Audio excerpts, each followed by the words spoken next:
अभिवादन स्वीकार कीजिए दोस्तों नासिर का। एक दिन की बात है, एक किसान अपने खेत के पास स्थित अनाज की कोठी में काम कर रहा था। काम के दौरान उसकी घड़ी कहीं खो गई। अब वो घड़ी जो थी उसके पिता ने उसे गिफ्ट में दी थी, इसलिए उसके साथ एक इमोशनल अटैचमेंट, भावनात्मक लगाव था। उसने ये घड़ी ढूंढने की बहुत कोशिश की। कोठी का हर कोना छान मारा बंदे ने, लेकिन घड़ी नहीं मिली।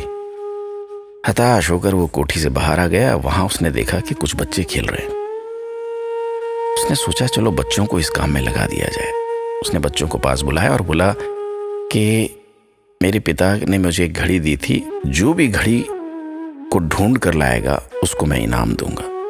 इनाम के लालच में बच्चे तुरंत मान गए। कोठी के अंदर जाकर बच्चे घड़ी की खोज में लग गए। इधर उधर यहाँ वहाँ हर जगह खोजने के बाद भी घड़ी नहीं मिल पाई। बच्चे थक गए और उन्होंने हार मान ली। किसान ने अब घड़ी मिलने की आस ऑलमोस्ट खो दी थी। बच्चों के जाने के बाद वो कोठी में उदास बैठा था। तभी एक बच्चा वापस आया और किसान से बोला कि वो एक बार फिर से घड़ी ढूंढने की कोशिश करना चाहता है। किसान ने हामी भर दी। बच्चा कोठी के भीतर गया। कुछ ही देर में वह बाहर आ गया।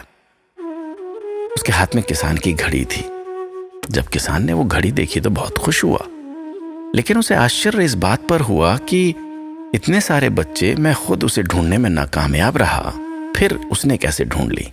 पूछने पर बच्चे ने बहुत ही मासूमियत के साथ कहा कि कोठी के भीतर जाकर वो चुपचाप एक जगह खड़ा हो गया और सुनने लगा। शांति में उसे घड़ी की टिक टिक की आवाज सुनाई पड़ी और उस आवाज की दिशा में खोजने पे वो घड़ी उसे मिल गई। किसान ने बच्चे को शाबाशी दी, इनाम देकर विदा किया।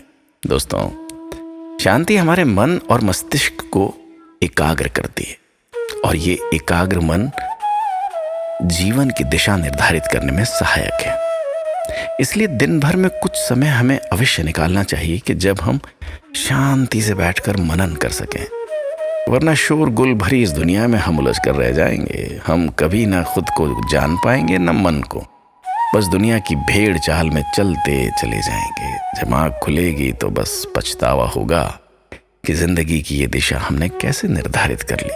हम चाहते तो कुछ और थे, जबकि हकीकत में हमने तो वही किया जो दुनिया ने कहा।